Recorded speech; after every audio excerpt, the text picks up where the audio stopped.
We're 2 minutes late. Uh, However, I'm going to open the meeting. This meeting is called to order. For the record, the time is 11:02 on the 11th of March. The commission staff are appearing from Helena in the Bollinger Room of the Montana Public Service Commission. Commissioner Fielder is joining us electronically. I see that we have all five here. Therefore, we have a quorum. Please join me in reciting the Pledge of Allegiance. Pledge of allegiance to the flag of the States of America and to the republic for which it stands, one nation, under God, indivisible, with liberty and justice for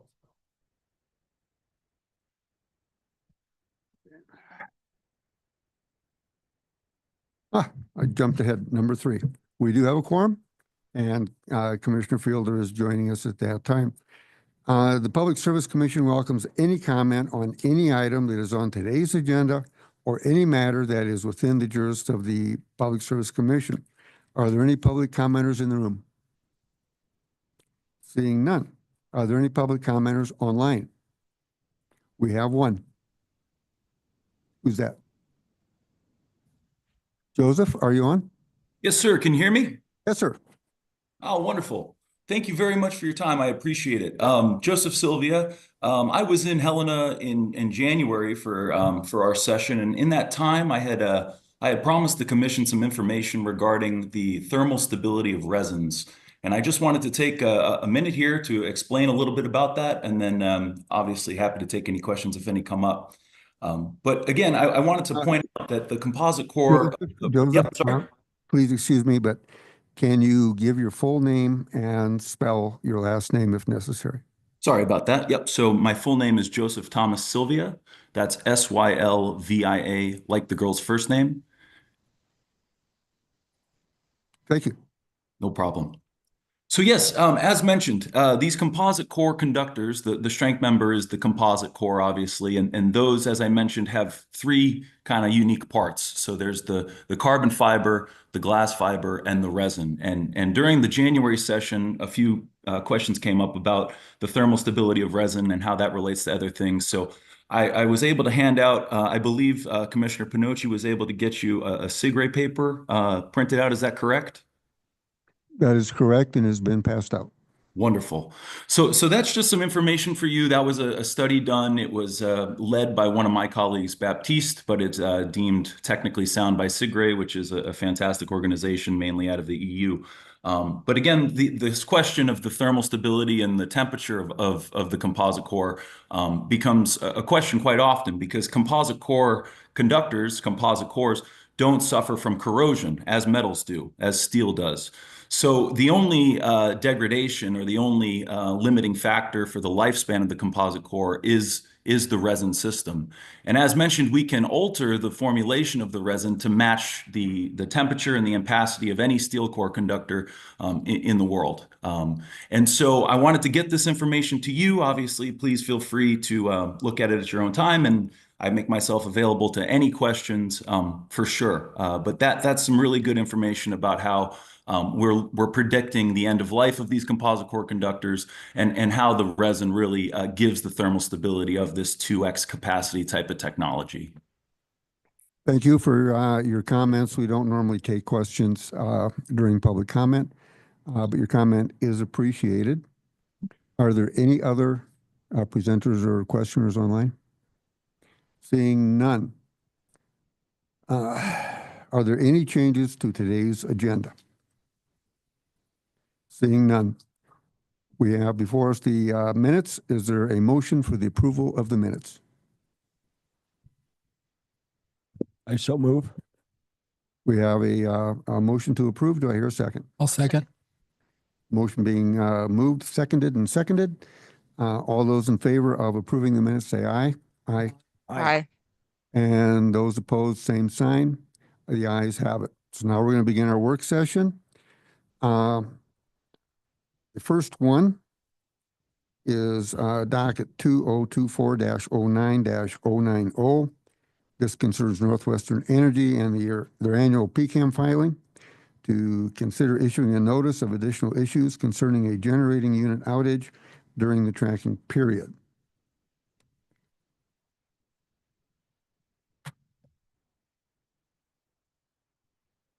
Do I hear a motion? I'll make a motion. What is it? We have a motion to discuss this work session item. Is there any discussion? Mr. President, I think was the motion to discuss or to approve the notice? Okay, would anybody like to make a motion to approve the motion? I'll make a motion to We have approve. a motion to approve. Do we have any discussion? I'll second. And we have a second. Is there any discussion? Commissioner Bukacek. So the issue of coal strip unit 4 going offline has been sufficiently addressed and adequately identified by Northwestern Energy, so I will be a no vote. I appreciate your indulgence in allowing me to explain my vote. 2 of 5 commissioners were not in office, were not PSC commissioners when March 6, 2024, Northwestern Energy representatives gave us an hour-and-a-half presentation in response to our letter to them dated January 30th, 2024, asking them to explain their response to the cold winter event that happened mid-January of last year. My colleagues were emailed a link to the presentation last night, plus the timestamp for the offline coal strip unit 4 discussion and the timestamp for Vice President Fielder's engaging questions.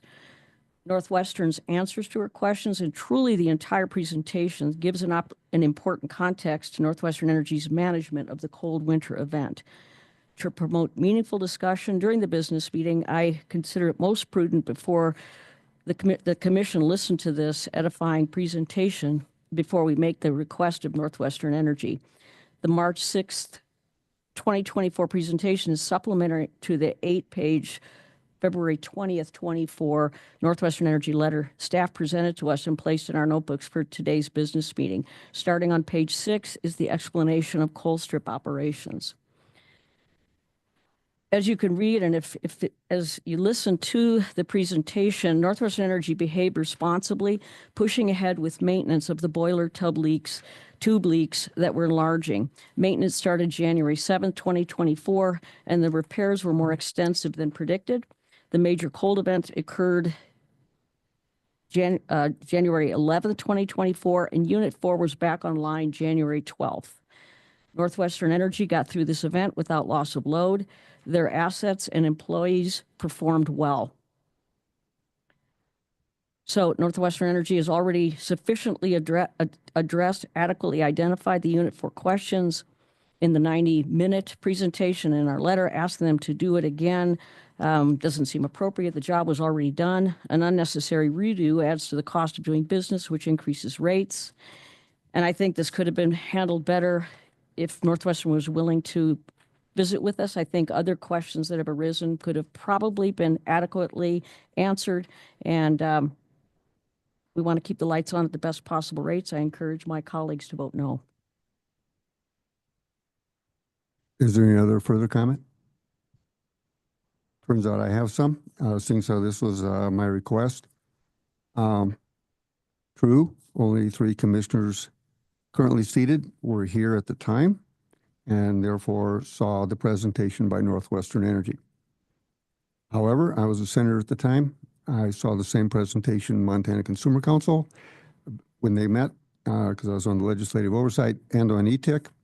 And in both cases, I had questions that remained unanswered. And I really would have to label what the Northwestern Energy presented at all 3, including the one here, as a one-sided discussion. And the questions that I want answered, and this is not all, in talking with Chief Legal Lucas, he had a few of his own, which goes into when were the pinholes in the equipment first recorded? What caused the pinholes? In equipment of that kind, it's going to be usually either caustic or abrasive material, sometimes both, in which case there's probably a maintenance schedule on for that equipment. When was the last schedule last scheduled maintenance. When did the repair begin? That's absolutely critical. Along with that is when could it have begun? Was it a matter they didn't have crews, they didn't have people, they didn't have equipment? When did the weather event begin? If you read what they sent to us, they were watching it degrade for several days before. When was the market power purchased for the weather event? Which goes into when did you know you were going to have a problem? It says, and when was power purchased to replace 111 megawatts from CU4 and at what price? You will notice in what they sent us, they said around $1,000 a megawatt. If you take a look at the graph they presented us, it never hit that. When were the repairs completed, date and time? You'll notice in the bullet points from their presentation, which is not part of this, they give the time that it was completed. It also takes about half a day to warm up the water. So when did we stop needing the purchase power? And so the wind came back on. We purchased day ahead. The wind came back on. We didn't need it. Did we sell it at a profit or loss, which really doesn't go to much other than their ability to buy ahead and to sell, and whether or not they need a one-day limitation on that window or not. We can use that when we review that. Also, along with that, you take a look at, this is the last page on this in your books.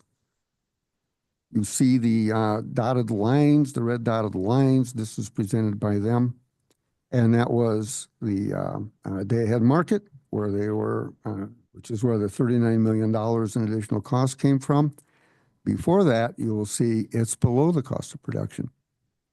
If they could have and had been able to, and we don't know that, these are questions, actually shut down a week before when they knew the event was coming, if they had the personnel, if they had the equipment, and they had gone with, if this line extends further to my left, it would have not cost. It would have saved money. So this is, in my view, I'm going to label this myself, a prudency review. How prudent were the decisions based on the facts that were known? Yes, we have winter. Yes, we have 22 below. Yes, we have 35 below. We knew it was coming. It didn't come in at a rapid rate. It came in at a slow rate. What were the capacities? What was the decision making? What is the documentation on that is where I'm at on this. And I think we need to go forward with this. We're not passing judgment. We're asking questions. We're asking questions in a PCAM. We have every right to raise these additional issues. That doesn't mean there won't be a court challenge. We're talking somewhere between $5 and $6 million. Probably will be. We need to have a full record. This is the request, is to fill out the record, not based on what they told us, based on what we find out. So with that, I will stand with the decision to go forward. Is there any other comment? Mr. President, Yes. thank you for the explanation of the information that you would like to see. I think that one additional item would be the graph that you pointed out that was submitted by Northwestern to us. I thought was very informative, but I was wondering why thermal and is grouped into one. We have coal and natural gas grouped into one category, and I think it would be helpful to have those split out on that chart, just like the utility split hydro from wind and solar and capacity contracts. If the coal and natural gas could be split out, we could see a visual on how those were performing during that period. I think that would also be very helpful for us. I think so as well, and it's my understanding that any commissioner can meet with our legal department and ask additional questions on that one, and I certainly support that. You know, why is one group together and all the others are bifurcated? If you take a look at the thermal, which has some pretty serious dips in it. Well, if you read what they sent us, and I have no reason to doubt it, they had outages they had fuel supply problems at David Gates, and they had outages at Basin. So I'm not trying to convict anybody of anything. I want to know why we had outages. In Texas, they had major outages because they had failed to insulate their natural gas pipes that stuck up that ran their center, even though they've been told by the PSC before in a prior event, you really need to insulate those. I don't know why. I would like to know why. Why are we having outages from our thermal? And to what effect did that affect this? Certainly it didn't help, but that would have been happening during the event, after the day ahead purchases. What do we need to do to allow them to make the necessary decisions in real time? Maybe it's not one day. I know the Consumer Council will fight me on this. Maybe it should be 2 days. Maybe Northwestern would like to fight me on this. Let's have that discussion, and this is the beginning of that discussion. So if there's no further, wait, did you want to talk? Yes, I wanted to make an alternate motion. Okay. Sure. I'd like to make an alternate motion that we meet with Northwestern Energy in a public information setting. And if we, hopefully we can get the questions answered to your satisfaction and to your specification without opening up this. Any further comment on that motion? I will comment. I want it on the record, and I want it verifiable, and I want it to go to court. If it's going to go to court, we need a record, not an informational. Mr. President, I think just a gentle reminder, a second would be necessary before we even discuss whether we take up that motion. Well, thank you for the general reminder. Are there any seconds to the motion? Are there any seconds to the motion? Hearing none, the motion fails. So we're back on the original motion to begin this process, looking at the event from 2024.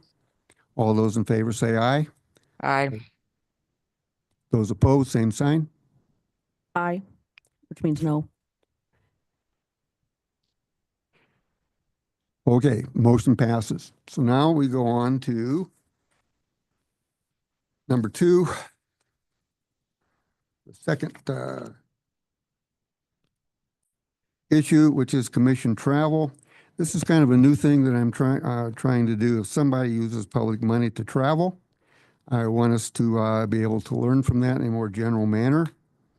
So instead of just putting it in our report of expenses and what went on, 3 or 4 minutes, so I'm asking for. We're not doing a travel log. I'll go first. And then Commissioner Panucci has not only been to NARUC as I was, he also has had 2 listening sessions. So if he could summarize each one in 3 or 4 minutes, I think that would be a good start to this. So do I need a motion for us to do this? No. Chief Legal nodded his head no. So, okay, so I went to NARUC. This was, I don't know, about 3 weeks ago. And so I'll say, which means I also went to Washington, D.C., which goes to my last bullet point. Okay, I'm on the gas committee, and that's mainly what I attended. There was a huge push to make gas and electric dockets the same because gas is used so frequently across the nation. Of course, there's 50 commissions. So you use gas and electricity are tied. I think we do that, but I was interested in hearing that some did not. My second one, and this came from my first meeting, is the chief legal for, I believe it's MISO, that handles their FERC filings. Spent about 2 hours. If I could have gotten, I'm going to email out the slide. If I could have gotten what he said, and apparently it's not recorded, you'd be getting that too. This guy was informational beyond informational. There are 7 criterion that FERC looks for in a filing. And if Senate Bill 301 goes forward, we're going to be tied up in that quite a bit. Well, not tied up, we'll be engaged. And there's 3 separate screens you can run them through. depending on what the case is. I think that we need to become familiar with that if we're going to be voting on anything that looks like pre-approval. Data centers and nuclear went through there tied together. You never got a presentation on one that there wasn't some sort of presentation on the other. The data centers say they want clean, reliable energy, and there was no state that said we have enough base load to supply hundreds of megawatts to any one data center, let alone several data centers. Nuclear always said, wow, you have us. And I learned a lot about nuclear. I learned a lot about data centers. Every breakout, and they have breakouts for commissioners only where we sit in little groups and ask a question. We talk about it and ask them. Data centers came up. All commissioners, with the exception of Indiana, had the same concerns we have here. We have 800 megawatts, counting full pool for the dams, of baseload power. They need baseload power. Where are we going to get it? We're tapped. MISO is tapped. PJM wants to shut down the last of their coal plants. They're tapped. So these discussions were held. A lot of people agreed with my position, which was basically we handle it according to state law and according to capacity, however that might be. Are they a transmission-only customer? Do they join a large customer group? Do you create a new customer class? We had very good discussions on that. Last but not least, I went to the Montana Coffee. Montana is one of 3 states where their congressional delegation will buy you coffee on Wednesday. And you can sit and talk with your congressmen, your senators. I had already started an open dialogue with several of them that I wanted their staff and our commission and their personnel to work together on energy issues, particularly quite possibly some telecom that overlap. You know, let's work together and go forward and have open, honest discussions so that they understand how federal legislation or even FERC edicts affect Montanans and exactly how do we make that work for the people of Montana. They were all very open to it. I've had a couple emails since then of, you know, have your staff contact our staff. Here's your contact information. Everybody seems to be fairly amenable to that. And that was the end of my trip. Thank you very much. Thank you, Mr. President. Coal was discussed at the NARUC event because they feel we have a real need for energy. So there was talk about preventing the closure of coal plants on the dates they're talking about closing coal plants, and they want to extend that time out. What was an important issue was when we decommissioned coal, because we were pushing for decarbonization goals, and we've removed a couple hydroelectric dams in the West Coast, they failed to understand that we had to have that replacement power before we shut those plants down. And they admitted that was a tremendous mistake. So extending the life of the coal plants was discussed, and I think that's likely because we really do have a shortage of power. A comment I wanted to make a moment ago is that I think that the coal plants in Montana have been pretty reliable and dependable, but like anything, you have to have maintenance and there's going to be shutdowns.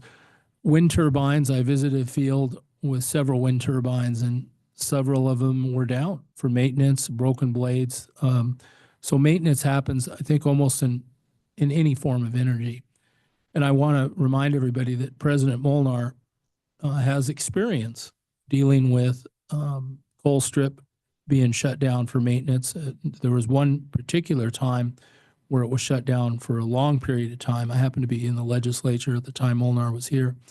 So he's got the great amount of experience when we have to shut down for maintenance, and was proper maintenance done? These are all good questions.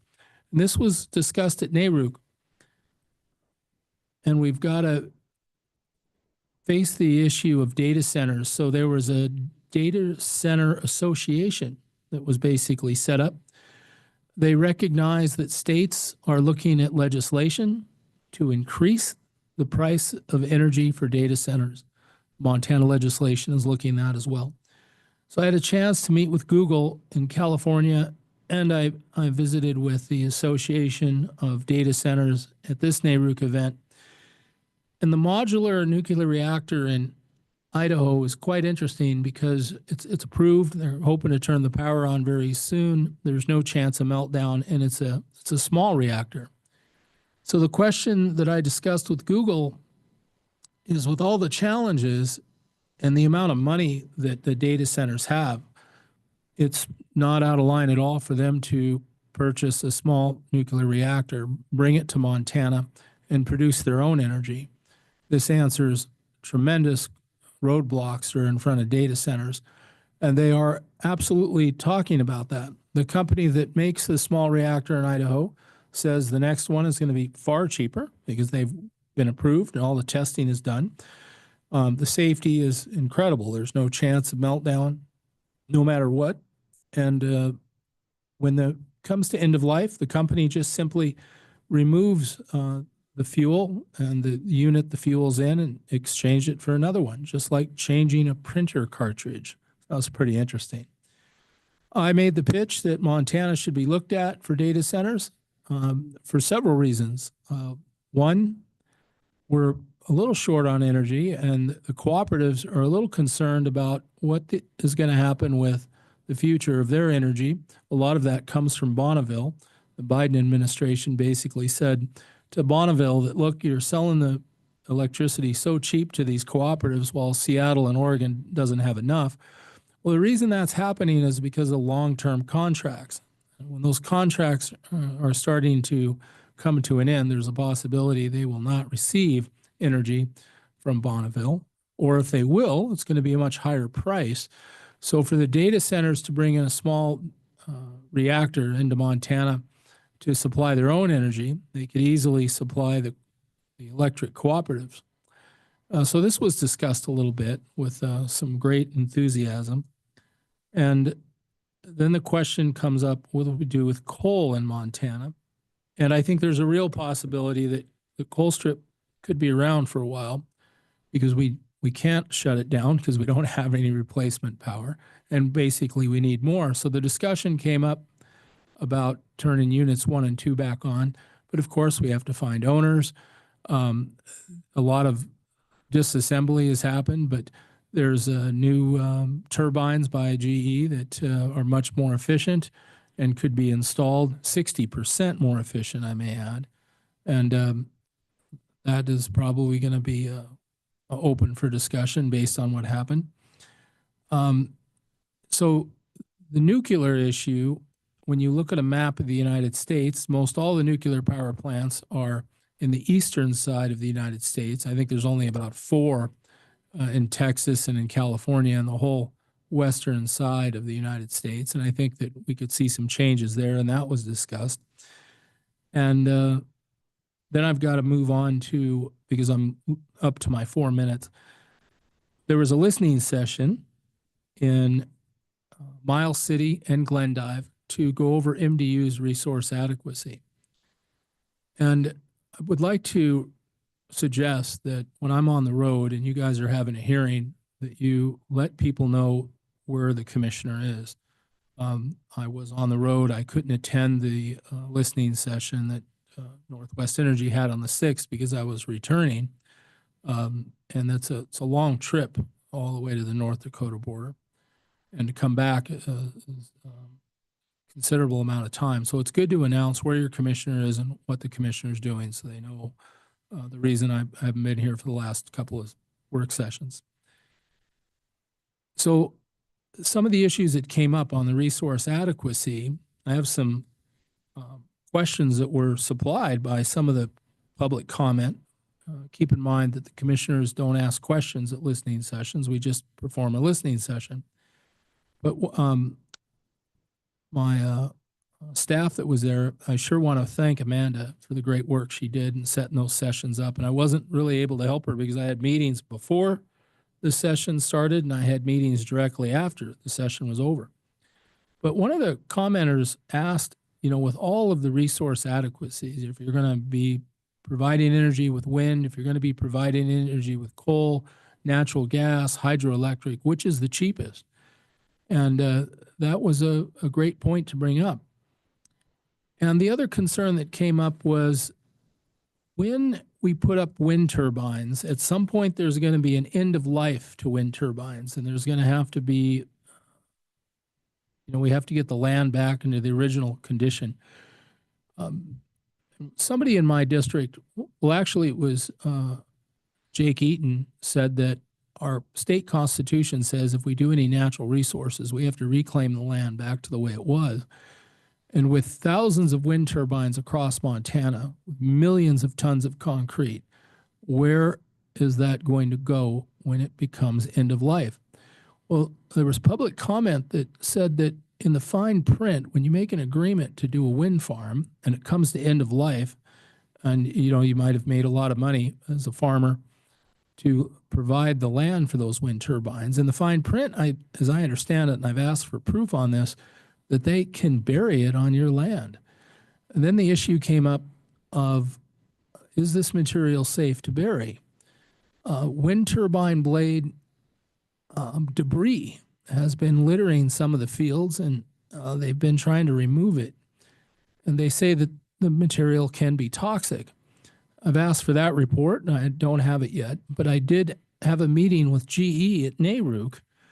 GE was there promoting their wind turbines, and the turbines in eastern Montana, a lot of them are GE. And I asked them about, is there a toxic substance that's going into the landfills when they get rid of it or littering the field during the operation? GE's answer is, ours are safe.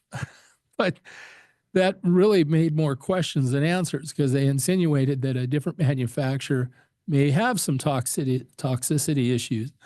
But of course didn't name it. But at the public comment, this was brought up, and they claim that there's been crops that haven't been able to be sold because of the contamination. Again, I'm looking for that report. But it was interesting to see that these concerns are coming out. And what is it going to cost to remove thousands of wind turbines across Montana? Well, we look at coal ash. To move the pile of coal ash, Zolnikoff and I were faced with $300 million, taking over 20 years to move it, which is underway right now. By the time that's done, Zolnikoff and I believe it'll be $500 million. Then the question of, a modular reactor may be a much wiser choice, and that was brought up. And a list of these concerns are provided to each commissioner, and Renee Pertz brought up those questions. Then we talk about bonding. Apparently, when wind turbines are put on federal land or government land, they have to have more bonding than if it goes on private land. So the goal of the wind turbine promoters, those people that want to invest in wind turbines in Montana, find it a little more attractive to go on private land. So then the county commissioners there were faced with, well, are you looking out for the best interest if bonding is a much higher level if it goes on state or federal land than private land? And are the private landowners really going to be stuck with burying these things in the fine print? And then is there going to be long-term contamination? That question came up. And is the bonding there to protect the ratepayer, or are they going to add it to our energy bills 100 years from now? And we're creating a heck of a mess to clean up. These questions came up. So a chart was provided just how big these wind turbines are. And Amanda is going to get you guys a copy. The tallest building in Montana is the First Interstate building, and it is not even half the height of what a wind turbine is. And the wind turbine exceeds the height of the Space Needle. Hundreds of these are being installed in eastern Montana. And I think it's good for them and healthy that they have these questions. And what's more important that came out, this energy doesn't benefit Montana. Most of these are private businesses that are going to ship their electricity through long-term contracts out of Montana. Now, MDU says they have a future of wind turbines and they want to put them in. But some of the wind turbines in eastern Montana, some of these fields do not benefit Montana at all. And the question came up in the listening session or before the meeting or after the meeting, should they have a higher rate of tax when the transmission lines are heading to Washington so that the counties can benefit? As that question came up. And is it the cheapest resource to generate electricity with wind turbines? As maybe a natural gas plant like Northwest Energy's put in Billings may be a better answer. And then questions came up with President Trump adding a tax on things that are coming across the border. Could this cost the ratepayers more because natural gas is going to have a tax added to it that comes from Canada? Canada is willing to sell natural gas cheaper. So this question came up. Now, is it not going to be cheaper because of an added tax? And I explained that in my district, I have a lot of people that don't have natural gas at all. I have several counties with no natural gas. The town of Eureka, I have friends there, and I do work in Eureka, which is not in my district, as all propane. The gas stations, the restaurants. So we discussed that a little bit, and there's a gas line just 5 miles away in Canada, and Eureka could have natural gas supplied by that gas line. But then the question came up of taxes and what may happen with what President Trump is doing and what Canada might do to retaliate. So all these questions I've got handed out to each commissioner. If they don't have it, Amanda does have it. And I'm at the end of my 4 minutes. Thank you, Mr. President.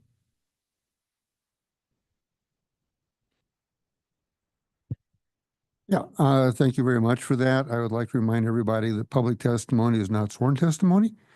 And perhaps Commissioner Panucci could do a little fact digging on that. And if we have a docket open, we can add it to that, information to that. If we don't have a docket open, perhaps we need one, because these are very, very serious questions, not necessarily today, but tomorrow. So with that, I believe we're done with commissioner-initiated travel, seeing so only two of us, we both presented.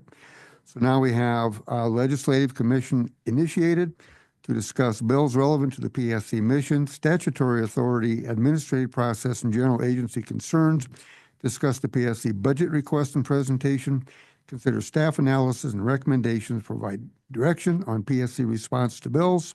Trevor, take it away. Mr. Chairman, Commissioners, this is your post-transmittal deadline update.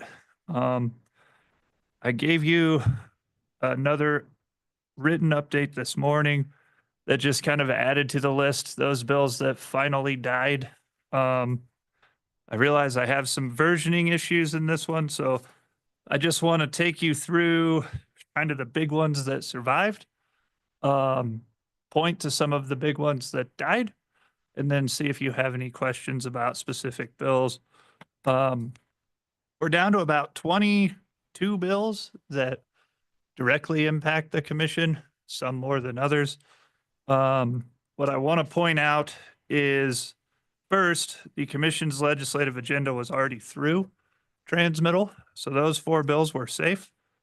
Those 4 bills are now very likely to get a floor vote on their second House floor, probably within a week to 10 days, and those will be off to the governor. The commission budget, again, they will start rolling on the Senate side of our sub D request. We are still working, along with some help from the governor's office, to get our FTE for the documents processor put back in that request. It didn't make it through out of sub D. So what you have currently is the 1 FTE for an accounting tech, the half FTE for an administrative assistant for basically handling more public comment and assisting a bit more with external affairs. That last FTE would be to assist our paralegal with documents processing, so the paralegal can do more paralegal things and our attorneys can do less paralegal things. So the argument I'm making with folks up there is that is kind of a trickle up effect. That 1 FTE could probably be seen as closer to 1.75 or 2 FTE, given what it frees our existing resources up to do. It has been added to the governor's office list of kind of misfit toys that didn't make it through. And I think we should be able to get it back, but you all obviously know how appropriations works. House Bill 55, the Select Committee on Resource Procurement and Acquisitions bill from the interim made it through. It's largely in the same state that it entered session. Again, that creates an independent evaluator in the competitive solicitation process here at the commission. House Bill 490 is what we've all been calling the wildfire liability bill. That bill is fairly heavily amended and passed through to its second house. Key to note for the commission, amendments did add the participation of Montana DNRC and the Montana Department of Emergency Services in the approval process in that bill. It also went further to state that the commission cannot approve or must approve the plan. Essentially, it requires the plan. It's not a may on the part of the utility. If we're going to operate in this system, the utility now has to bring a plan to the commission, and that would be a biennial process plan and then a biennial report. The bill also still allows the commission to hire a technical master to work through that approval process. That would come in the form of a consultant with wildfire experience. Does not have specific funding for that consultant in the bill. The system as it would work now, essentially, those fees would be assessed at the DOR level in the fees that the utilities pay the commission annually. There was some interest regarding transmission capacity, obviously, and we'll get to SB 301 here in a second. But first, I think it's important to note that HJ 15, a resolution supporting increased transmission capacity in Montana, did pass through, as well as another joint resolution to study transmission capacity on the paths in and out of the state. Two more big ones that live through the transmittal deadline. Senate Bill 301, the transmission bill that provides for a certificate of public necessity and a pre-approval process here at the Commission for Transmission Projects, did pass through. Now we're going to get a little bit legislative rules wonky here. But first, it passed through with amendments that thoroughly revamped the Section 3 in that bill that we had talked about having concerns with in the lead up to that bill's hearing. Currently, the setup is much more like a pre-approval docket in the form of that language. The amendments do give the commission back more discretion in that decision-making process. So given in this situation, if the commission were to grant a PCN to a transmission project, then the process would look a lot like pre-approval after that. The commission can deny it in whole or in part. And I think that's a big step toward a more functional process in that SB 301 discussion. Now the rules wonkiness. That bill passed out of Senate Energy. It passed its second read floor vote. It was then re-referred with a fiscal note request to Senate Finance and Claims. That bill did not come out of Senate Finance and Claims. It's my read that that bill does not have an appropriation or a revenue impact, and the fiscal note that was put on it has a $0 fiscal impact. So that bill is in limbo because technically it missed transmittal. I'm not sure that that was the intent, but technically that bill is dead and there will have to be some wrangling to bring it back. That's Senate Bill 103. 301. Yeah. Senate Bill 301. So just for clarity, the rule at the legislature is a bill must be disposed of with a positive motion, meaning that we always see them vote to table bills in committee or vote to indefinitely postpone bills on the floor, because the rules say every bill gets its hearing, every bill gets its vote. That bill got a hearing in Senate Finance and Claims. It actually didn't get a hearing in Senate Finance and Claims. They scheduled it, canceled it, and then it didn't get a vote, but technically now it is missed transmittal. So there will be some rules interpretation that go along with that bill now.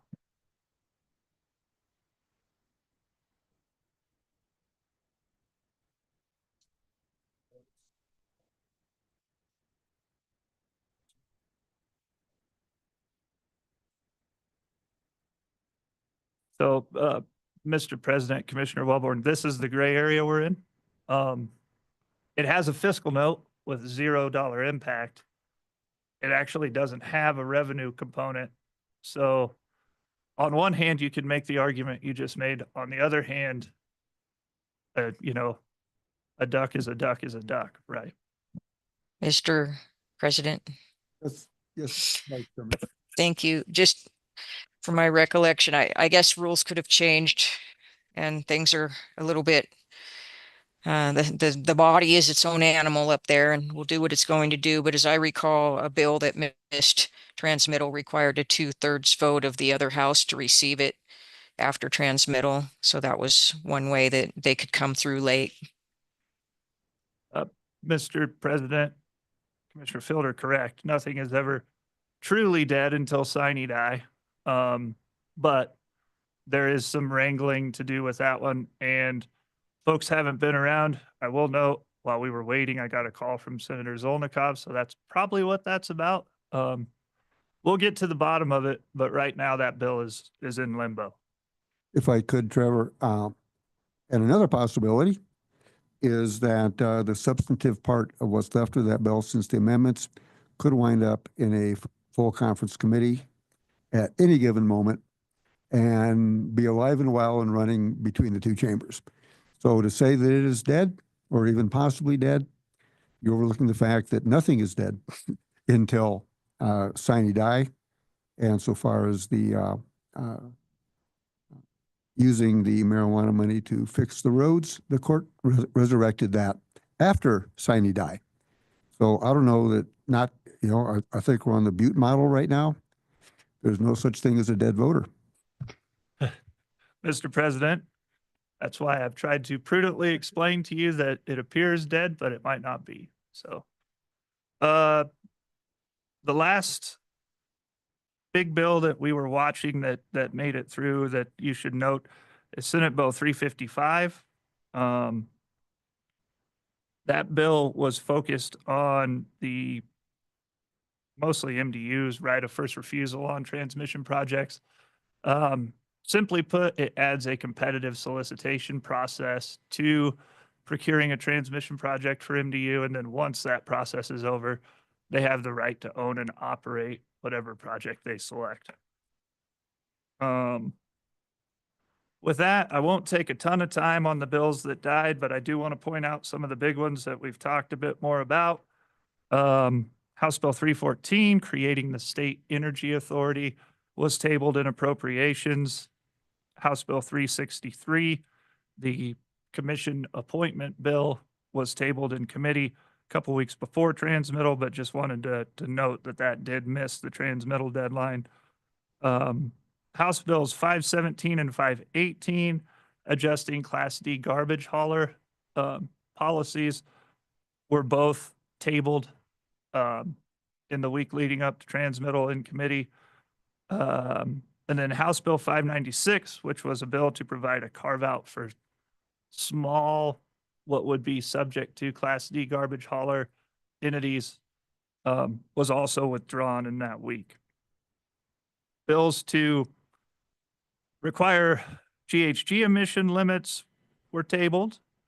And then a suite of 3 net metering-esque bills, one adjusting the cap for net metering capacity, one creating a requirement to transfer unused net metering credits at the utility level to the USP program, and one more requiring some disclosure in the construction process for solar panels.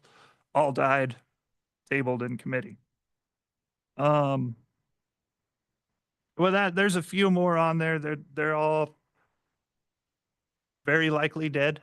And I would stand for questions at this point because we don't have any Senate Energy or House Energy hearings scheduled on these bills yet.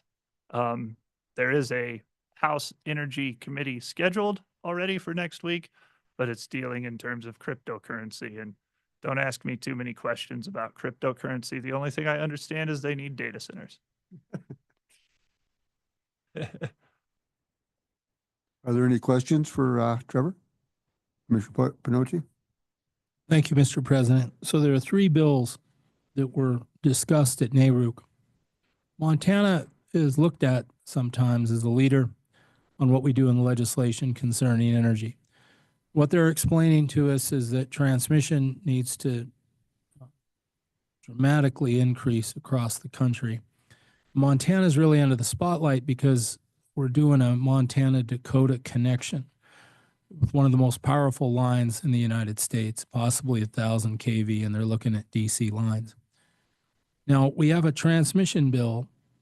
Did I make a motion for us to support that transmission bill already? And did we vote for the commission to support the transmission bill? Mr. Chair, SB 301, we had that discussion. HJ 15, the resolution, That's the one I'm I talking have it about. on my list to bring back to you all for further discussion. I would like to going make a forward. motion to support that bill, for the commission to support that bill.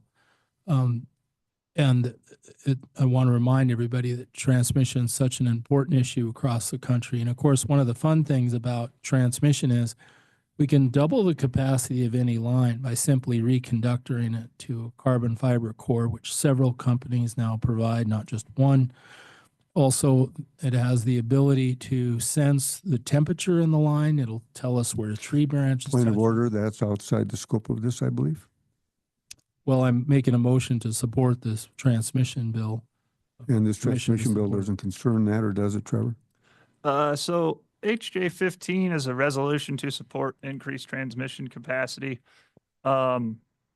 Want to note that essentially it reads that the legislature understands that upgrading and expanding transmission infrastructure in Montana and on pathways across state borders is essential to ensure affordable and electricity service. And then it sends it to our neighboring states. It would send that resolution to you as commissioners, the electric co-ops, BPA, Northwestern, MDU, and the Montana congressional delegation. So that's what the resolution does. I would like to make a motion for the Public Service Commission to support that bill, and that's my motion. Is there a second? Is there a second? Hearing none, the motion dies. Was I a bit too quick on that, Commissioner Wellborn? Nope. That's really all I had for you today. The funneling of bills has started, and like I say, we're down to about 22 bills that actively impact the commission. Those are the highlights. Those are the big ones. If there's any other questions, I can take them here, or you can stop by and we'll talk about them. I have a comment, Mr. President. Couple. Vice President? Thank you. So thanks for the update, Trevor. Glad to see you back. While you were gone, we did some work with the ACT team, our agency management team, regarding those 2.5 FTE, and I think you were here for part of that as well before last week. But that the 1 FTE that's in limbo right now is, I believe, seen as an administrative support position that would, yes, definitely focus on document processing and free up the paralegal, as you said, so paralegal can actually do paralegal work. But also it provides administrative support for the entire regulatory division, which they don't really have an administrative support person there. So it's pretty amazing. I think your assessment that position would stretch our limited personnel for the benefit of the public in a lot of ways is accurate, and it really would be helping with each area of operation within, or each division within the agency. So good luck. Let us know if we can help with that. The question I had about the railway bill was, I don't see it on today's report. I know we've talked about it in the past, but how dead is that one? Mr. President, Commissioner Fielder, I would characterize that one as very dead. Okay. I think in prioritizing the FTE needs that we have left and the ask that we make, I think it will be much easier to get the docs processor reinserted into our budget request if we don't take a run at the railroad bill.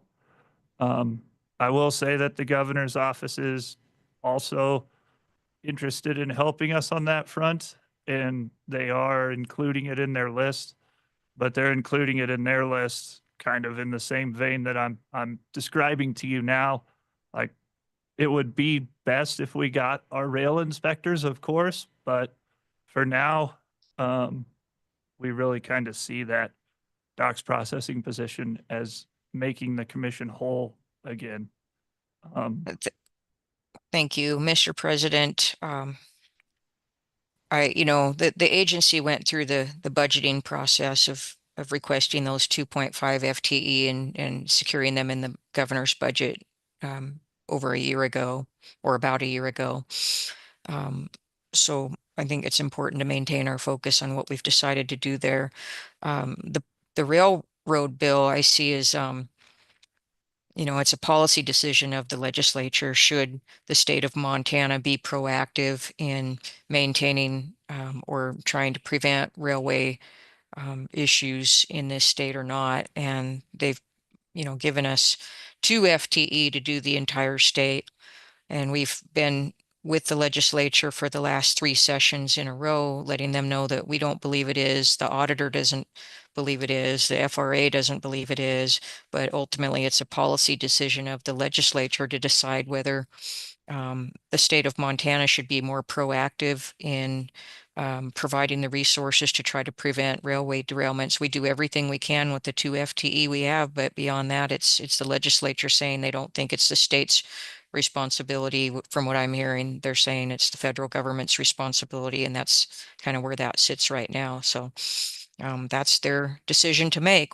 I think we've done everything we can to try to help persuade them of the importance of those positions within the state of Montana to prevent major damage within our state and major economic costs and loss of life and everything else. But ultimately, it is a legislature decision to make. So I think we've done a tremendous amount of work to enlighten them and to help them understand, working with the interim committees, working with the regular session legislative committees, and they just don't find it to be a priority for the state. So that's where it rests, is I think with the legislature. Trevor, I'd like to comment on what Commissioner Fielder just said, which I could not agree more. But kind of an update to what I just said, 10 minutes ago, 20 minutes ago. I'm trying to get some interaction between the federal and the state. One of those questions that I've sent out that I intend to raise that hasn't been answered yet is railroads. The authority over railroad crossings, which we've discussed here. And even just coming here yesterday, there are a lot of burned areas along the railroad tracks where somebody was dragging a brake or something and they started a fire. So if we're going to be in charge of okaying a plan of some sort, part of that can't just be fire mitigation plan. A plan is a piece of paper that's filed. You also have fire mitigation and you have fire prevention.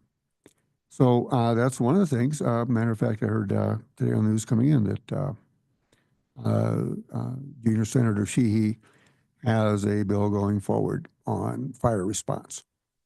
So for us to have conversations with them as to what they can do, can't do, originally I had intended to ask them to perhaps add more of their inspection. Well, if you have less than 2 years, you don't have a job there. How did that affect their current? I have no idea. So if we're not going to do it and they can't do it, maybe we need to have a discussion with them, and I intend to do that. I'll let you know as those opportunities come up, but for right now, it's just an email of things I'd like to discuss. All right, Mr. President, that's all I have for you today. They are back Friday. Should be a light committee load in our neck of the policy woods. And then they're working 6 days a week to the end. So Thank you, Trevor. Are there any announcements on any upcoming meetings or special PSC events that the public should be reminded about? Seeing none. Seeing no further business to come before the commission. For the record, the time is 12:03 p.m. and the date is 3/11/24. This meeting, wait. The next meeting will be 3/18/25. For the record, the time is 12:02 p.m. The date is 3/11/25. This meeting is adjourned.